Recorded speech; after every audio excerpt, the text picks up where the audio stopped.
चुड़ैल की नवरात्रि। मैं तो आरती उतारू रे संतोषी माता की। ओ मैं तो आरती उतारू रे संतोषी माता की। एक चुड़ैल मंदिर के बाहर खड़ी होकर देवी माँ की आरती उतार रही होती है। दूसरी तरफ चुड़ैल की आंखों से आंसू टपक रहे होते हैं, जिसके बाद चुड़ैल माता रानी से कहती है, हे देवी माँ, मेरी मदद करो। मैं अब क्या करूं? मेरे पास तो और कोई चारा भी नहीं है। अब मैं कहाँ जाऊं और कैसे अपनी समस्या का समाधान करूं?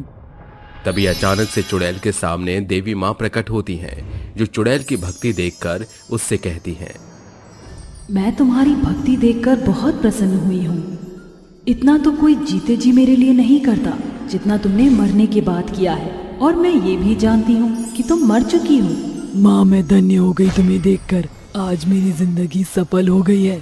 आप तो मेरे सभी दुख दर्द जानती हो। अब मैं आपको क्या सुनाऊं? हाँ, मैं तुम्हारी सभी परेशानियों के बारे में जानती हूँ, इसलिए तुम्हारे पास आई हूँ। मैं चाहती हूँ कि तुम मेरे नवरात्रि रखो और आखिरी नवरात्रि पर कन्या भोज खिला देना, जिसके बाद तुम्हारी सभी समस्या समाप्त हो जाएंगी। ये कहकर देवी माँ वहां से गायब हो जाती हैं, जिसके बाद चुड़ैल एक इंसान का रूप धारण करती है। नीलवात गांव के एक छोटे से जिले में राशि नाम की लड़की रहा करती थी। राशि अपने पति और अपने 2 बच्चों के साथ रहती थी। वो लोग बहुत ही गरीब थे और उनके हालात अब और भी ज्यादा बदतर हो गए थे। वहीं दूसरी तरफ राशि देवी माँ की बहुत बड़ी भक्त थी, जो हमेशा उनकी सेवा करती थी और पूजा पाठ करके उन्हें खुश रखने की कोशिश करती थी। और हर नवरात्रों पर वो माँ देवी के व्रत भी रखा करती थी। ऐसे ही एक दिन एक कमला, जो कि राशि की दोस्त थी, वो राशि के घर आकर उससे कहती है, अरे राशि, कल माता रानी का पहला नवरात्र है। चलो हम चौकी का सामान लेकर आते हैं। अरे नहीं नहीं, मैं अभी चौकी का सामान नहीं लेकर आ सकती। प्रवेश जी अभी अपने काम पर गए। जैसे ही वो शाम को वापस आएंगे तो उनके साथ अपनी माता रानी की चौकी का सामान लेकर आऊंगी। अच्छा तो ये बात है, लेकिन अगर सोचो प्रवेश रात के समय पैसे नहीं लेकर आए तो क्या करोगी? मेरे साथ चलो, मैं तुम्हें अपने पैसों से सामान दिलवा दूंगी। नहीं तो कमला, तुम चिंता मत करो, मैं समय रहते माता की चौकी का सामान ले आऊंगी। राशि की बात सुनकर कमला वहां से चली जाती है। जिसके बाद जैसे ही शाम होती है, प्रवेश काम करके वापस घर लौटता है। प्रवेश को देखते ही राशि खुश हो जाती है और उससे कहती है, अजी मुंह हाथ बाद में धो लेना, पहले मेरे साथ माता रानी की चौकी का सामान लेने चलो। कल मुझे पहला नवरात्रा रखना है। लेकिन राशि, मेरे पास तो 1 रुपया भी नहीं है, तो हम सामान कैसे लाएंगे? मालिक ने पैसे दिए ही नहीं। प्रवेश की बात सुनकर राशि बहुत उदास हो जाती है और चुपचाप अपने घर के बाकी काम करने लगती है। जिसके बाद वो सब लोग खाना खाकर सो जाते हैं। अगले दिन जैसे ही सुबह होती है, राशि के बेटे कलयुग की बहुत ज्यादा तबीयत खराब हो जाती है। जिसके बाद राशि प्रवेश से कहती है, प्रवेश जी, हमारे बेटे की बहुत ज्यादा हालत खराब है, जल्दी से उसे डॉक्टर के पास ले चलो। प्रवेश अपने बेटे कलयुग को तुरंत हॉस्पिटल लेकर जाता है। जिसके बाद डॉक्टर उसका चेकअप करते हैं और प्रवेश से आकर कहते हैं, देखिए, आपके बेटे के दिल में बहुत बड़ा छेद है। या तो आप 5 लाख रुपए का इंतजाम कर लीजिए, या फिर किसी ऐसे इंसान को ले आइए जो अपना दिल आपके बेटे को दे सके। डॉक्टर की ये सारी बातें सुनकर प्रवेश बहुत जोरों से रोने लगता है, क्योंकि ना तो उसके पास कोई ऐसा इंसान था जो उसके बेटे को अपना दिल दे दे, और ना ही उसके पास इतने पैसे थे कि वो अपने बेटे का इलाज करवा सके। ये सब राशि सुन लेती है। जिसके बाद वो चुपके से डॉक्टर के पास जाती है और उनसे अपना दिल अपने बेटे को देने के लिए कहती है। कुछ ही घंटों के ऑपरेशन के बाद सभी डॉक्टर मिलकर राशि का दिल उसके बेटे के शरीर में ट्रांसफर कर देते हैं। जिसके बाद राशि मर जाती है। जब प्रवेश को यह पता चलता है कि उसका बेटा अब ठीक है और किसी ने उसे दिल दे दिया है, तो वो बहुत खुश होता है। लेकिन ये जानने की वो बहुत कोशिश करता है कि आखिर वो कौन था जिसने उसके बेटे को अपना दिल दिया और अपनी जान की परवाह भी नहीं की। कई बार कोशिश करने के बाद भी उसे इस बात का पता नहीं लगता। जिसके बाद वो अपने बेटे कलयुग को अपने घर ले आता है। घर आने के बाद उसे लगता है कि राशि उसकी परेशानियों से छुटकारा पाने के लिए उसे छोड़कर चली गई। वहीं दूसरी तरफ राशि एक चुड़ैल में बदल जाती है और अपने बेटे को देखने के लिए आती है। हे माता रानी, तेरा लाख लाख शुक्र है कि मेरा बेटा अब जीवन सुखी से जी सकता है। चुड़ैल दूर खड़े हुए अपने परिवार को देख ही रही होती है। इतने में उसका मकान मालिक उसके घर आकर उसके पति से कहता है, 3 महीने से ना तो किराया दिया है और ना ही बिजली का बिल भरा है। अब मैं तुम लोगों को और नहीं झेल सकता, इसलिए अंधेरा होने से पहले मेरे घर को खाली करके यहाँ से चले जाना। ये सब सुनकर चुड़ैल बहुत परेशान हो जाती है, जिसके बाद वो अपने पति प्रवेश और अपने बेटे कलयुग से बात करने के लिए उनके पास जाती है, लेकिन मरने के बाद उसे कोई भी देख नहीं पाता। हे भगवान, ये क्या, मुझे तो कोई भी देख नहीं पा रहा है। अब मैं अपने पति और अपने बच्चे की मदद कैसे करूंगी और कैसे उनकी देखरेख करूंगी। शाम होते होते प्रवेश अपने बेटे कलयुग के साथ मकान को खाली करके अपने रहने की जगह ढूंढते हुए जंगल की तरफ पहुंच जाता है। तभी जंगल में उसे एक झोपड़ी दिखाई देती है, जहां वो अपने बेटे कलयुग को लेकर रहने लगता है। अचानक से बहुत ही जोरों से बारिश होने लगती है, जिसकी वजह से उनकी झोपड़ी के अंदर से पानी टपकने लगता है। ये सब चुड़ैल देख रही होती है, जिसके बाद उसे ये सब देखा नहीं जाता और वो तुरंत देवी माँ के मंदिर जाकर उनके मंदिर की घंटी जोर जोर से बजाने लगती है और देवी माँ का गाना गाने लगती है। मैं तो आरती उतारूं रे संतोषी माता की, मैं तो आरती उतारूं रे संतोषी माता की। ऐसे ही धीरे धीरे उसकी आंखों से आंसू टपकने लगते हैं। तभी देवी माँ प्रकट होती हैं और उसे पूरे नवरात्र रखने के लिए कहती हैं। अगले ही दिन वो उसी झोपड़ी में माता रानी की जोत जलाती है, जिसके अंदर प्रवेश अपने बेटे कलयुग के साथ सो रहा होता है। जैसे ही प्रवेश और कलयुग सोकर उठते हैं, वो राशि की आवाज सुनकर अचंभित रह जाते हैं, जिसके बाद कलयुग चिल्लाते हुए अपनी माँ को बुलाने लगता है। माँ, आप कहाँ हो? हमारे सामने आओ, हमें आपसे बात करनी है माँ। लेकिन अब राशि मर चुकी थी और चुड़ैल बन चुकी थी, इसलिए वो किसी को भी नजर नहीं आ रही थी। ऐसे ही धीरे धीरे वो हर एक नवरात्रा पूरा करती है और माता रानी की पूजा करती है, जिसके बाद आखिरी नवरात्रि में वो चुड़ैल होने के बाद भी माता रानी का प्रसाद बनाती है। लेकिन अब उसे 9 कन्या बिठाकर उन्हें माता रानी का प्रसाद खिलाना था। वो अपने मन ही मन सोच रही थी, अब मैं क्या करूं? मुझे तो कुछ समझ नहीं आ रहा। मैं तो एक चुड़ैल हूं, ऊपर से कोई भी मुझे नहीं देख सकता। अब मैं कन्या कैसे बुलाऊंगी और उन्हें खाना कैसे खिलाऊंगी?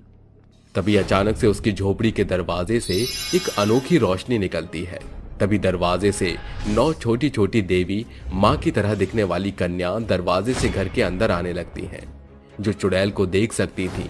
उनमें से एक कन्या चुड़ैल से कहती है, हम सब बहुत दुखी हैं, हमें माता रानी का प्रसाद खिला दो। चुड़ैल की आंखों से आंसू निकलने लगते हैं, जिसके बाद वो सभी को बिठाती है और अपने ही हाथों से माता रानी का भोग लगाकर कन्याओं को खाना खिलाती है। ये सब देखकर माता रानी बहुत प्रसन्न होती हैं और उसी समय चुड़ैल के सामने प्रकट होती हैं और उससे कहती हैं, तुमने बहुत ही श्रद्धा और भक्ति से मेरे नवरात्रे रखे हैं, इसलिए मैं तुम्हें वरदान देती हूँ। आज के बाद तुम बिल्कुल इंसानों की तरह जीवित रहोगी और अपने परिवार के साथ सुख और शांति से जियोगी। देवी माँ के इतना कहते ही चुड़ैल अपने इंसानी रूप में आ जाती है और उसी समय प्रवेश और कलयुग उसे देख लेते हैं, जिसके बाद कलयुग उसे गले से लगा लेता है और जोर से रोते हुए कहता है, माँ, आप आ गई, अब दोबारा मुझे छोड़कर मत जाना माँ। इसके बाद राशि अपने पति प्रवेश को शुरू से सारी बातें समझाती है, जिसके बाद प्रवेश को भी रोना आ जाता है। उस दिन के बाद से राशि अपने पति प्रवेश और कलयुग के साथ एक खुशहाल जीवन जीने लगती है और अब प्रवेश की नौकरी एक बहुत अच्छी कंपनी में लग जाती है, जिसके बाद वो अपने घर का खर्चा भी बहुत ही अच्छी तरह निकाल लेता है और अपने घर की सभी जरूरतों को समय से पूरा कर लेता है। भूतिया बच्चों पर दुर्गा माँ का आशीर्वाद। 2 भूतिया बच्ची उड़ते हुए चील चमगादड़ को एकदम से झपटकर बेरहमी से खा जाती हैं, जिससे उनके मुंह पर खून भी लगा था। आहा, कितने दिन बाद किसी पक्षी का मांस खाया है। हाँ बहना, ऐसा मांस खाकर तो मजा ही आ गया, मुझे अपना भी दे दे। नहीं, मुझे और भूख लग रही है, हमें कोई इंसानी शिकार करना चाहिए। हाँ तो चल अब किसी इंसान को खाएंगे। तभी दोनों छिपकली की तरह धीरे धीरे उस पर उतरती हैं और जमीन पर भी ऐसे ही चलती हैं। तभी काया कहती है, अरे हम ऐसे ही चल रहे हैं छिपकली की तरह, सीधे भी तो हो सकते हैं ना। हाँ हाँ, बोला तो सही तूने, पर अब आदत ऐसे ही हो गई है। तभी दोनों खड़ी होकर अपने शिकार को आधी रात में ढूंढने लगती हैं। कितनी देर हो गई, कोई भी शिकार मिल क्यों नहीं रहा? रात का टाइम देख काया चुड़ैल, इस वक्त तो सब अपने घर में सोते हैं ना।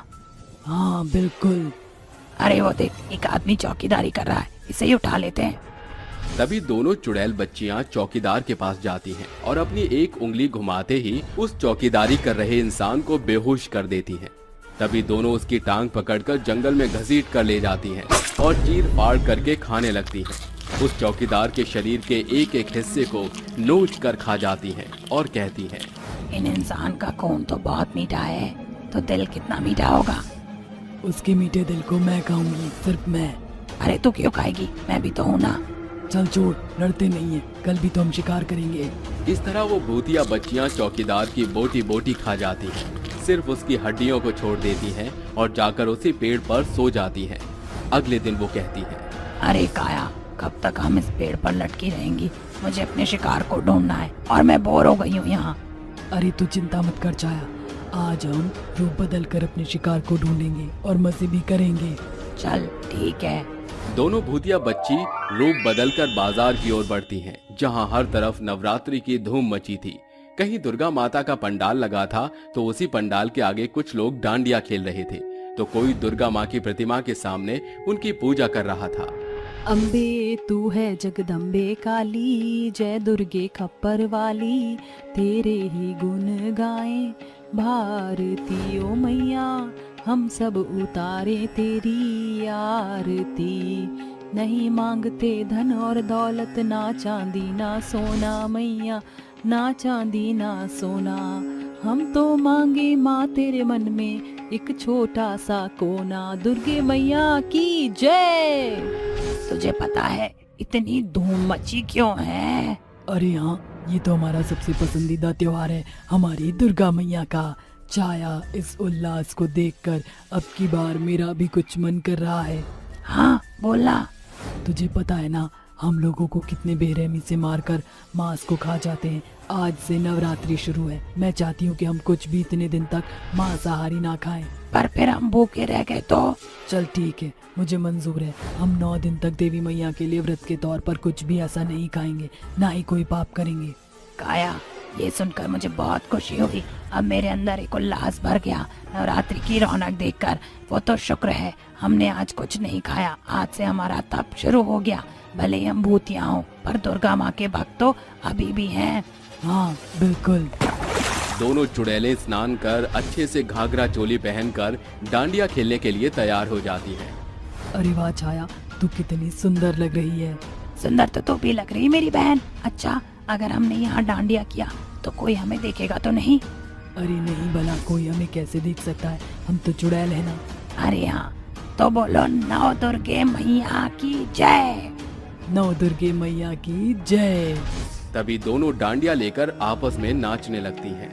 रंगी पर ओढ़ आवी, खुशियों संग लावी, हर काहे हयु हाय हाय, हे शुभारंभ हो शुभारंभ, मंगल बेला आई, सपनों की दहरी पे दिल की बाजी रे शहनाई। अरे वाह, डांडिया खेलने में कितना मजा आ रहा है, इतने समय बाद हमने एक साथ खेला। हाँ बिल्कुल। तभी एक बुजुर्ग अपाहिज दादी डांडिया लेने की कोशिश करती हैं, पर उनका हाथ डांडिया तक पहुंच नहीं पाता, तो वो गिर जाती हैं। उन्हें गिरा हुआ देखकर छाया, काया, चुड़ैलें उन्हें वापस कुर्सी पर बिठाकर उनके हाथ में डांडिया थमा देती हैं। तो दादी कहती हैं, अरे मैं तो गिर गई थी, मुझे किसने उठाया? और यहाँ डांडिया मेरे हाथ में अपने आप कैसे आ गई? क्या यहाँ कोई जादू हुआ था? अरे दादी, अब क्या सोच रही हो? मेरे साथ डांडिया खेलो ना। ये मजा आया ना दादी? हाँ बेटा। काया, तूने देखा वह दादी पोती कितनी खुश हैं, बैठ कर ही डांडिया खेल रही हैं अपनी पोती के साथ। हाँ, चल माता रानी के मंदिर जाकर दूर से माथा टेकते हैं। ये सुनकर दोनों दूर से माथा टेककर सीढ़ियों पर बैठ जाती हैं। काया, मुझे भूख लग रही है, हम मांसाहारी तो खा नहीं सकते, तो शाकाहारी खाएं क्या? पता नहीं इतने दिन बाद वो घास फूस हमें पसंद आएगा भी या नहीं। दोनों बहनें शाकाहारी भोजन खाने की कोशिश भी करती हैं, तो वो खा नहीं पाती। इस तरह नवरात्रि के 4 दिन बीत जाते हैं। दोनों चुड़ैल बच्चियां कभी डांडिया खेलती तो कभी गरबा खेलती। दूर से ही आरती करके उनकी प्रतिमा को देखकर मंदिर की सीढ़ियों पर सो जाया करती थी। इन दिनों वो भूतिया बच्ची न किसी भी तरह का मांस खाती न कोई शाकाहारी चीज खाती। तभी माता के पंडाल में बैठे हुए लोगों के साथ वो जयकारा लगाती हैं। तो सभी जोर से बोलो जय माता दी, सारी बोलो जय माता दी, मिलकर बोलो जय माता दी। आवाज नहीं आई, जय माता दी, जय माता दी, जय माता दी। छाया, आज माता रानी का 8वां दिन है और उनका जयकारा लगाते लगाते कब 8वां दिन आ गया पता ही नहीं चला। सही बोला तूने। छाया काया चुड़ैल सीढ़ियों पर बैठी थी कि तभी एक रोती हुई औरत कहती है, हे दुर्गा माँ, बच्चों को कंजिका खिलाने के लिए भी मेरे पास अन्न का एक दाना नहीं है। मैं आखिर कंजिका कैसे खिलाऊं? कोई रास्ता दिखाइए। चल इनकी मदद करते हैं। तभी छाया और काया 2000 का नोट उठाकर कहती हैं, अरे आंटी, आपके पैसे गिर गए थे, ये लीजिए। अरे पर बच्चों, ये मेरे पैसे। लगता है दुर्गा माँ ने मेरी मदद कर दी। इतने पैसों में तो मैं बच्चों को अच्छे से खिलाऊंगी। तभी वो औरत 9 कन्याओं को कंजक खिलाती है। वहाँ दुर्गा माँ आसपास के तारों की छावों में उनकी श्रद्धा देखकर कहती हैं, देखा पुत्र, भूतिया बच्चों ने भी 9 दिन तक मेरे लिए उपवास रखा। न शाकाहारी खाया न मांसाहारी खाया और इन्होंने लोगों की मदद भी की। हाँ माता, मैंने देखा, ये बहुत ही श्रद्धालु भूतिया बच्चियां हैं। वही दोनों बच्चियां 9वें दिन भी दुर्गा माँ दूर से पूरी श्रद्धा भक्ति से आरती करती हैं। ओम जय अम्बे गौरी मैया, जय श्यामा गौरी, तुमको निश दिन ध्यावत हरि ब्रह्मा शिव जी। ओम जय अम्बे गौरी। हे दुर्गा मैया, हम दोनों बहनों ने जो पाप किए हैं उसे क्षमा करना। तो बोलो सच्चा जोता वाली माता तेरी सदा ही जय। शेरा वाली दा सच्चे दरबार की जय। दोनों भूतिया बच्चियां आंख बंद करके हाथ जोड़कर भूखी प्यासी सीढ़ियों पर खड़ी थी। तभी दुर्गा माँ तेज रोशनी में अपने शेर के साथ प्रकट होकर कहती हैं, आंखें खोलो पुत्रियों, देखो तुम्हारे नेक दिली श्रद्धा भक्ति से प्रसन्न होकर मैं तुम्हारे समक्ष आई हूँ। ये मैं क्या देख रही हूँ काया? माता रानी स्वयं हमारे सामने साक्षात आई हैं। प्रणाम दुर्गा माँ। हाँ छाया, प्रणाम दुर्गा माँ। आपके दर्शन पाकर तो हम दोनों बहनें धन्य हो गई। अच्छा, तुमने सच्चे मन से मेरे लिए उपवास रखा, 9 दिन तक संघर्ष किया। तुम्हारी भक्ति से मैं प्रसन्न हूँ, इसलिए मैं तुम्हें आशीर्वाद में वरदान देना चाहती हूँ। तो बताओ तुम्हारी क्या इच्छा है? दुर्गा माँ, हम इस भूतिया शरीर में अब और नहीं रहना चाहते। इससे हम बहुत पाप करते हैं, जानवरों पक्षियों को खा जाते हैं। हम ऐसी जिंदगी जीना नहीं चाहते। माता रानी, आप हमें वापस से इंसानी रूप बना दीजिए। वैसे तो ये प्रकृति के नियम के खिलाफ है, पर तुम्हारी भक्ति से मैं तुम्हें शक्ति देती हूँ कि तुम इंसानी रूपी इस धरती पर जियोगी। ये कहते ही माता के दाहिने हाथ से एक तेज रोशनी आशीर्वाद के रूप में निकलती है, जिनसे वो इंसान बन जाती हैं। यकायक दुर्गा माँ अंतर्ध्यान हो जाती हैं और दोनों बहनें खुशी खुशी अपनी नई जिंदगी व्यतीत करती हैं। दुर्गा माँ बनी गर्भवती बहू की सहेली। दिव्या की 2 बेटियां थीं। उसकी बड़ी बेटी का नाम मानसी और छोटी बेटी का नाम मनु था। वो अपनी सास कांति के साथ मनसा गांव में रहती थी। कांति बेहद क्रूर किस्म की सास थी। दिव्या के मन में माँ दुर्गा के प्रति बड़ी आस्था थी। हे जगत जननी माँ दुर्गा, मुझ दीन दुखियारिन पर इस दफा इतनी दया कर देना कि मैं अपनी सास की आस को पूरा कर सकूं। क्या री नाश मरी, माँ दुर्गा से अपनी सास की बुराई करते तुझे शर्म नहीं आ रही? सासू माँ, आप सरासर गलत समझ रही हैं। मैं तो माँ दुर्गा से केवल इस घर का अंश मांग रही थी।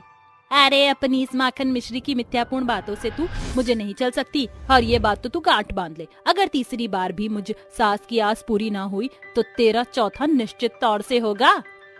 दिव्या के लिए ये पहली दफा न था जब कांति ने उसके साथ क्रूरता दिखाई है। बावजूद इसके दिव्या चू तक नहीं कसती थी। माँ, दादी माँ बहुत बुरी हैं। माँ दुर्गा ऐसी सास किसी को ना दे, जब देखो तब हमारी माँ को सताती रहती है। बिटिया, बड़े आदर का पात्र होते हैं, फिर कभी उनका उपहास ना उड़ाना। देर रात माँ दुर्गा की मूरत के समक्ष बैठी वो कहती है, आप ही बताओ माँ दुर्गा, मैं भला भगवान तो नहीं जो भरसक भाप जाऊं कि मेरे गर्भ के गांठ में लड़का है। सिसकते हुए दिव्या सो जाती है। अगले दिन कांति कुड़कुड़ाते हुए कहती है, सवेर की सूरज की लालिमा धूप में बदलने की है और ये मरी पांव पसारे सोई है। उठ! दिव्या झटपट से उठकर बर्तन चौका निपटा कर खाना बनाने में जुट जाती है। कांति किसी न किसी बहाने से निस्दिन उस बेबस गर्भवती बहू पर घनघोर अत्याचार करती।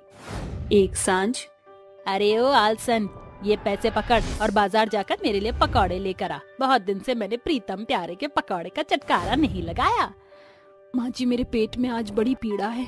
एक डगर पांव बढ़ाना भी पहाड़ जैसा प्रतीत हो रहा है। 9वां महीना लग चुका है। ये सुनकर क्रूर कांति उसके बाल पकड़कर बोलती है, बदजात बहानेबाजी करती, बहुत चर्बी चढ़ गई है तुझे। आज तेरी चमड़ी उधेड़ती हूँ। माँ जी, मुझे मत मारो। दादी, माँ को छोड़ दो। दादी माँ, आप हमारी माँ के साथ इतना बुरा कर रही हैं। देखना माँ दुर्गा इसका पलटा जरूर लेंगी। ये सुनकर कांति उसे घर से खदेड़कर बोल के बाण चलाती है। बित्ते भर की ततैया, अब तीनों सारी रात बाहर सड़ो। कांति उनके मुंह पर दरवाजा बंद कर देती है।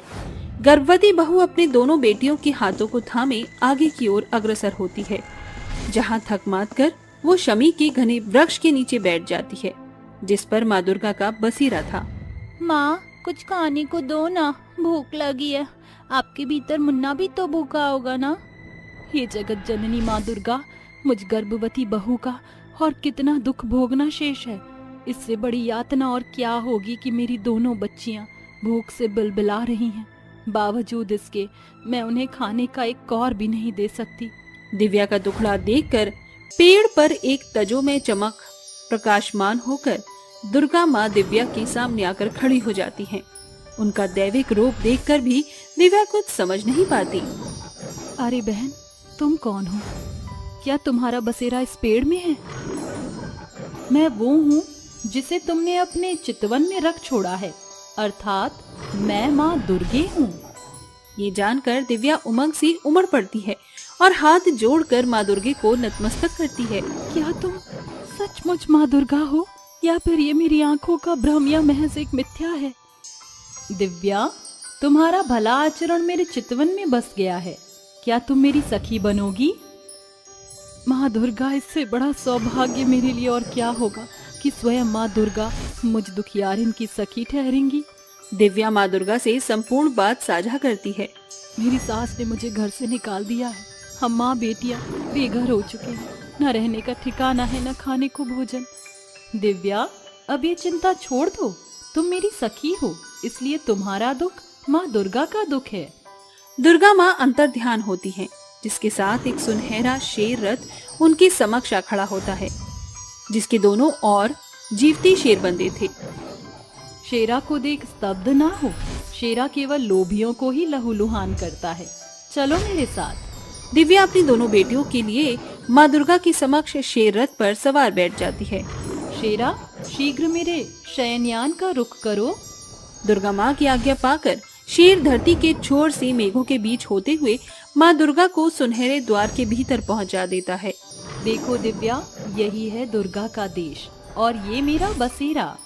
माँ दुर्गा, आपका घर तो बड़ा अद्भुत है, आकर्षक है। मैं तुम्हारे जलपान का प्रबंध करती हूँ, तुम आराम करो। माँ दुर्गा अपनी सिद्धियों से माँ अन्नपूर्णा का आवाहन करके उनके आगे 56 भोग परोसती हैं। 2 दिन बाद दिव्या माँ दुर्गा से घर जाने की बात कहती है। माँ दुर्गा, घर को त्यागे 2 दिन हो चुके हैं। इससे पहले कि माँ जी मुझ पर दोष लगाएं या मेरा दामन दागदार करें, मुझे ले चलो माँ। जरूर दिव्या। माँ दुर्गा अपनी सखी दिव्या के साथ नवरात्रि के पहले दिन सवेर उसके ससुराल में पधारती हैं। जानती थी मैं कि तुम माँ बेटियाँ फिर मुंह उठाए चली आओगी। रसोई घर में बर्तन के ढेर पड़े हैं, जाकर उन्हें मांज और सारा घर अच्छे से साफ सुथरा करना। आज कलश स्थापन है। जैसे ही दिव्या रसोई घर का रुख करती है, माँ दुर्गा उसके संग आती है। दिव्या, इस गर्भावस्था के अंतिम महीने में तुम्हारा बर्तन चौका करना भला नहीं। ये काम तुम अपनी सखी पर सौंप दो। माँ दुर्गा अपनी भक्त को पाप का भागीदार ना बनाइए। दिव्या, वो सखी सहेली ही क्या जो सुख दुख साझा ना करे। तुम्हें अपनी सहेली की सौगंध है, मुझे करने दो। देखते ही देखते माँ दुर्गा बर्तनों के बड़े थाक को मांझकर सारा घर चमका देती हैं। सासू माँ, आपने जो काम मुझे सौंपा था वह संपन्न हो गया। ये जानकर कांति स्तब्ध होती है। ऐसे ही नवरात्रि के 8 दिन तक माँ दुर्गा दिव्या के काम का जुआ खुद उठाती है। वो दिव्या के संग सोती भी है। माँ दुर्गा, कल नवरात्रि का 9वां दिन है। मैं आपका मनपसंद पूरी हलवे का पकवान बनाऊंगी माँ। मुझे उस पलछिन की प्रतीक्षा रहेगी। अगले दिन सूरज की लालिमा के साथ दिव्या उठकर सारा काम धाम करके कंजक के लिए पकवान बनाकर थाली सजाकर अपने कमरे में आती है, जिसे देखकर कांति उसके पीछे आती है। उसे देख माँ दुर्गा साधारण स्वरूप धर लेती हैं। केवरी बददिमाग बेबाक, बिना कन्या को कंजक खिलाए ये तू किसको पकवान परोस रही है? अब तुझे इसका भुगतान भोगना होगा। जैसे ही कांति दिव्या पर हाथ उठाती है, माँ दुर्गा रौद्र रूप धरकर कहती है, कपटी, खुद को माँ दुर्गे का भक्त दर्शाती है और सारा दिन कुड़ कर मेरी सखी पर सताप करती है। आज मैं तेरा वध कर दूंगी। दया करो माँ दुर्गा, सासू माँ को क्षमा कर दो। कदापि नहीं, ये कपटी इस जगत की बहुओं पर बोझ है। माँ दुर्गा, आपको अपनी सखी की सौगंध। ये सुनकर माँ दुर्गा शांत स्वरूप धर लेती हैं। हे माँ दुर्गा, मुझे क्षमा कर दो। पोते की आस ने मुझे अंधा कर दिया था, इसलिए सास ने सुध बुध खो दी। माँ दुर्गा कांति को माफ कर देती हैं, जिसके बाद सास बहू सर्वप्रथम उन्हें कंजक खिलाती हैं। अब मेरे विदाई की बेला हो चली है दिव्या, तुम सदा मेरी सहेली रहोगी। आज सांझ के पहर तुम्हें प्रसव पीड़ा उठेगी और तुम एक बेटी को जनोगी जो मेरा अंश होगी। वही मेरी ओर से तुम्हारे गर्भ का फल ठहरेगा। उसके जन्म से इस घर की सारी बला खुशी की बेला में बदल जाएगी। तथास्तु। ये बोल माँ दुर्गा अंतर्ध्यान हो जाती हैं और उनके शब्दानुसार सांझ ढलते ही दिव्या को प्रसव पीड़ा के साथ एक बेटी जन्म लेती है। माँ दुर्गे की दी हुई भेंट हो, वरन उनका अंश हो, इसलिए आज से तुम दिव्यांशी कहलाओगी, अर्थात देवी का अंश। दिव्यांशी के जन्म के बाद उनके घर से सारी दरिद्रता दूर हो जाती है। आज सास बहू का घर सुख संपन्नताओं से भरा है, जिसका श्रेय दिव्या अपनी सहेली माँ दुर्गा को देती है। चुड़ैल की बेटी। चल रे गुड़िया, चांद को छूने पंख लगा के, ओ पंख लगा के, चल रे गुड़िया। रात के सन्नाटे में एक भयानक चुड़ैल, जिसके लाल आंखें, बिगड़ी सूरत, जिस पर अनेकों घाव थे, नन्ही लड़की को अपने गोदी में सुला रही थी। तभी अचानक वो हड़बड़ाते हुए कहती है, 12 बज गए, मेरे जाने की घड़ी आ गई है। चुड़ैल उस बच्ची को बिछोने पर सुलाकर जाने लगती है। तभी चिंकी उठकर कहती है, तुम मुझे छोड़कर जा रही हो? मत जाओ ना, मेरा यहाँ तुम्हारे सिवा कोई नहीं। चिंकी, मुझे जाना ही होगा, मैं कल फिर लौटूंगी। चुड़ैल चिंकी से आंचल छुड़ाकर हवा में उड़ जाती है।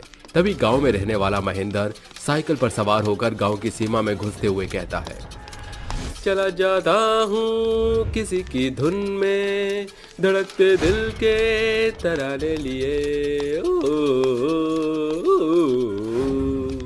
वो गुनगुनाते हुए जैसे ही ऊपर ताकता है, महेंद्र की नजरें आसमान के बीचों बीच उड़ रही चुड़ैल पर जा पड़ती है और डर कर साइकिल उसके हाथों से छूट जाती है और वो बोल पड़ता है, अरे दादा, ये तो नरभक्षी चुड़ैल है, पर ये अपना लोग छोड़कर हमारे गांव में क्या कर रही है। महेंद्र थरथराते हाथों से अपनी साइकिल उठाकर फुर्ती से भागने लगता है कि चुड़ैल उसे आगे से घेर कर कहती है, अकेले अकेले कहाँ जा रहे हो, हमें साथ ले लो, जहाँ जा रहे हो। अब कैसे बचूं इस चुड़ैल से, कहाँ जाऊं? तुझे क्या लगा तू तुम दबाकर भाग जाएगा? तूने मुझे देख लिया है, इसीलिए तुझे मरना पड़ेगा। फिर चुड़ैल उसको अपनी आंखों की आग से उसे जला देती है और वापस चिंकी के पास आकर कहती है, तुम अब तक जाग रही हो चिंकी? चिंकी कहती है, मैं जानती थी कि तुम जरूर आओगी, चुड़ैल रात भर चिंकी के साथ खेलती और सवेरा होने पर गायब हो जाती। बदकिस्मती से जो भी चुड़ैल को देख लिया करता वो उसे मार देती थी। एक रात चिंकी चुड़ैल से कहती है, मुझे मेले वाला झूला झूलने का बड़ा मन कर रहा है। बस इतनी सी बात, मैं तुम्हारी इस ख्वाहिश को अभी पूरा किए देती हूँ। चुड़ैल चिंकी को पीठ पर सवार करके उसे आसमान की खूब सैर कराती है और पूछती है, तो बताओ चिंकी, कैसा लगा तुम्हें ये झूला? बहुत अच्छा, इतना मजा तो मुझे दशहरे के मेले में भी झूला झूलकर नहीं आया जितना कि रात के इस खुले आसमान में आ रहा है। दोनों हंसी के ठहाके लगाने लगती हैं कि आधी रात में उठी सावरी खिड़की से बाहर झांककर कहती है, आहा, खिड़की से आ रही ठंडी हवा कितना सुकून दे रही है। अरे ये कौन सा विशाल पक्षी पंख फैलाकर घूम रहा है? सावरी आंखें मीचकर बाहर देखकर लड़खड़ाती जुबान से कहती है, हे भगवान, ये तो चुड़ैल है और उसकी पीठ पर ये चिंकी सवार है। यानी कि यही चुड़ैल गांव में मौत की होली खेल रही है। सावरी डरकर खिड़की बंद कर देती है और सवेरा होते ही सरपंच के पास आकर कहती है, नमस्ते सरपंच जी। कहो सावरी, क्या खबर लाई हो? माई बाप, मुझे उस कातिल का पता चल गया है जो बेरहमी से गांव के लोगों का खून बहा रहा है। कौन है वो नमक हराम? हम उसकी हलक से जान निकाल देंगे। वो एक भयानक चुड़ैल है और उसके साथ निर्मला की बेटी चिंकी भी शामिल है। सभी को जाकर खबर दे दो कि आज शाम पंचों की सभा है। सांझ में सभी लोग सभा में उपस्थित होते हैं और निर्मला कहती है, क्या बात है सरपंच जी, आपने हम सभी को यहाँ अचानक से इकट्ठा क्यों किया है? भोली बनने की कोशिश मत करो निर्मला, तुम्हारी बित्ती भर की दिखने वाली बेटी गांव वालों की कातिल है। सरपंच जी, यही उस चुड़ैल को अपने इशारों पर नचा रही है। पक्का ये कोई काला जादू या तंत्र मंत्र जानती है। चाहे कुछ भी हो जाए, मैं उस चुड़ैल का सच इनके सामने नहीं आने दे सकती। ये बित्ती भर की ततैया इतनी आसानी से नहीं खोलेगी अपना मुंह, बांध दो इसको। सरपंच के इशारे पर गांव वाले मिलकर चिंकी पर बहुत अत्याचार करते हैं और उसे पेड़ से बांधकर उसे बहुत सताते हैं कि अचानक तूफान का बवंडर गांव को चारों तरफ से ढक देता है और सुनहरी शाम की बेला काली रात में बदल जाती है और देखते ही देखते निर्मला एक भयानक चुड़ैल में बदल कर कहती है, माँ, आप अपने असली रूप में क्यों आई? गांव वाले आपको नहीं छोड़ेंगे। छोड़ूंगी तो इन्हें अब मैं नहीं। तुम लोगों ने मेरी बेटी को सताया, अब देखो कि ये चुड़ैल माँ क्या करती है। निर्मला, चुड़ैल में कैसे बदल गई? तुम तो जिंदा हो ना? मुझे मरे हुए तो 1 महीना गुजर चुका है। निर्मला की दुधमुही बेटी मात्र 6 महीने की थी जब उसके पिता का स्वर्गवास हो गया और तमाम जिम्मेदारियां विधवा निर्मला के कंधों पर आ गई। सरकार की तरफ से उसको विधवा पेंशन मिली, जिसे जोड़ बटोर कर उसने एक गाय खरीद ली और दूध बेचकर जीवन यापन करने लगी। पर यह बात उसके घर के बगल में रहने वाले देवर देवरानी को रास नहीं आई और वो जलकर कहने लगे, देख रहे हो कैसे तरक्की कर रही है ये। तरक्की की नजर लगते देर नहीं लगती भाग्यवान, चलो इसको भी भैया श्री के पास पहुंचा देते हैं। एक रोज जब निर्मला दूध देने सरपंच के घर जा रही थी, तभी दोनों उसके सिर पर पीछे से गंभीर वार करके उसे गांव से दूर एक पहाड़ पर लाकर कहते हैं, रस्सी जल गई पर बल नहीं गया। वक्त जाया मत करो जी, इसे भी जल्दी से वहीं पहुंचा दीजिए जहां इसके भोले भाले पति को पहुंचाया था। क्या इसका मतलब मेरे पति की मौत दुर्घटना नहीं बल्कि तुम्हारी सोची समझी साजिश थी? हाँ, मैं भिखारी होता जा रहा था और भैया राजा ये मुझसे देखा नहीं गया, इसीलिए मैंने उनको पार घाट लगा दिया और आज तुम्हारी बारी है। दोनों बेरहमी से उसको पहाड़ी की चोटी से नीचे धक्का दे देते हैं और वो मरकर एक चुड़ैल बनकर उसी रात वापस लौटती है कि अचानक खूंटे से बंधी गाय उसे चुड़ैल को देखकर तेज तेज गुहार लगाकर कहती है, चुप हो जा लाली, पता नहीं माँ कहाँ चली गई है। इतनी रात हो गई, माँ तुम कहाँ हो? चिंकी मेरी बच्ची, देख मैं यहाँ तेरी आंखों के सामने खड़ी हूँ। चुड़ैल चिंकी को छूने की कोशिश करती है पर वो नाकाम रहती है और चुड़ैल आंसू बहाते हुए मंदिर की सीढ़ियों पर खड़ी होकर कहती है, माँ तू तो जगत जननी है, इस बेबस माँ को शक्ति दे कि मैं अपने कातिलों से अपनी बेटी को बचा सकूं और अपना प्रतिशोध ले सकूं। अचानक तूफान तेज उठता है, जिसके साथ आसमान से एक रोशनी उतरकर चुड़ैल के शरीर में समा जाती है और चुड़ैल चिंकी के पास आकर कहती है, चिंकी मेरी बच्ची। चुड़ैल दूर हटो मुझसे, कौन हो तुम? चुड़ैल अपने इंसानी रूप में आ जाती है और चिंकी कहती है, माँ तू मुझे छोड़कर कहाँ चली गई थी? मैं मर चुकी हूँ चिंकी, तेरे सालिम चाचा चाची ने मुझे मार डाला। चुड़ैल उड़ती हुई कमला और राकेश के घर आकर हड़कंप मचाते हुए कहती है, आज मैं तुम्हारे हलक से प्राण निकाल दूंगी। तुमने क्या सोचा था, मुझसे बच जाओगे? कमला बचाओ, वरना ये चुड़ैल तो मुझे मार देगी। मेरी तो खुद ही कपकपी छूट रही है। चुड़ैल उन्हें मारकर अपना बदला हासिल कर लेती है और अपनी बेटी के साथ दिन के समय इंसान और रात में चुड़ैल बनकर रहने लगती है। तुम्हारा बदला पूरा हो चुका है, फिर तुम इस गांव से आखिर क्यों जुड़ी हो? ये तुम्हारी दुनिया नहीं है, तुम्हें जाना होगा। मैं यहाँ से चली जाऊंगी, पर मेरी भोली बेटी की देखभाल तुम्हें करनी होगी। हम तुम्हें यकीन दिलाते हैं कि चिंकी का अच्छे से ख्याल रखेंगे और मिलकर इसकी जिम्मेदारी उठाएंगे। अलविदा कुड़िया, तुम्हारी माँ की जाने का वक्त आ गया है। इस तरह चुड़ैल अपनी अनाथ बेटी का भार गांव पर छोड़कर मुक्त हो जाती है और जब कभी चिंकी को माँ की कमी महसूस होती तो चुड़ैल उसे दिखाई दिया करती। एक टीवी वाली 5 बहुएं। जैसे ही घड़ी की सुई 8 पर पहुंचती है, कुंती की 5 बहुएं हॉल में लगी टीवी के आगे आकर जमावाड़ा लगाते हुए रिमोट पर धावा बोलती हैं और रूबी कहती है, छोड़ दो। वही तो जेठानी जी, जिद मत करो, छोड़ दो। ऐसे कैसे छोड़ दूं? टीवी के रिमोट पर हाथ पहले मेरा पड़ा था, पर नजर पहले मेरी गड़ी थी। अरे टीवी के पीछे लड़ते झगड़ते कहीं देर ना हो जाए, तब तक हमारा पसंदीदा प्रोग्राम खत्म ही ना हो जाए। मानवी की बच्ची, तू तो चुप कर, सारा दिन मजे से टीवी के आगे नजरें गड़ाए बैठी हुई थी। अरे मैंने क्या तुम्हारी आंखों पर डेरा डाले रखा था? हम चारों की पसंद तुमसे एकदम अलग जो ठहरी। तुम्हें तो सिर्फ मर्द वाले शो पसंद है, कभी कुश्ती देखती हो, कभी क्रिकेट। अरे तो क्या, जैसे सास बहू और साजिश देखूं? अरे ओ मानवी, ये साजिश से भरी हुई सीरियल तो जेठानी जी को ही मुबारक हो। मैं तो सिर्फ सुर संग्राम देखती हूँ। अरे लाओ रिमोट, मेरे शो का समय हो चला है। अरे सुर संग्राम सीरियल देखकर कौन सा तुम स्वर कोकिला बन जाओगी? अरे जेठानी जी, सुर संग्राम सीरियल नहीं है, रियलिटी शो है। 5 बहू के बीच टीवी देखने को लेकर जबरदस्त भिड़ंत शुरू हो जाती है। ऐसे में रिमोट की छीना झपटी तो होनी ही थी। सभी रिमोट उनके हाथों से छूटकर दूर खड़ी कुंती के पास पहुंच जाता है। शाबाश मेरी बेशरम बहुओं, 8 बजे और तुम पांचों के बीच मनोरंजन को लेकर महाभारत न छिड़े। भला ऐसा किसी दिन होता है क्या? तभी पांचों अपनी अपनी दलीलें पेश करती हैं।